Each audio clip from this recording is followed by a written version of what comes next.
کے والد کی لونڈی ایمن گود کھلایا کرتی تھیں۔ وہ حبشن تھی اور ان کا نام برکت تھا۔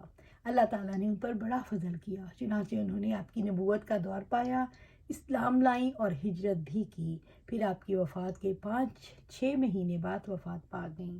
رضاعت، انشاءاللہ رضاعت آگے دیکھیں گے، اور یہیں پر آج اس کا سلسلہ ختم کرتے ہیں۔ اللہ سبحانہ تعالیٰ سے دعا ہے کہ جو ہم نے سیرت شروع کی ہے اس سے ہمارے دلوں میں آپ صلی اللہ علیہ وسلم کی محبت کوٹ کوٹ کر بھر جائے۔ محبت کرنے سے آئے گی، ہم نے کرنا ہے، اس کو پڑھنا ہے، اور جیسے ہی ہم یہ پڑھیں سیرہ، ہم خود اس زمانے میں چلے جائیں، اس زمانے میں رہیں اور اپنے اوپر طاری کریں کہ آپ صلی اللہ علیہ وسلم کیسے زندگی گزار رہے تھے اور ہم نے اس دور میں اپنے آپ کو کس طرح ان کے مطابق ان کے نقشے پا پر چلانا ہے۔ اللہ سبحانہ تعالیٰ ہمیں قرآن و سنت پر عمل کرنے کی توفیق دے اور اس پر عمل کرنے کے لیے استقامت دے۔ آمین یا رب العالمین۔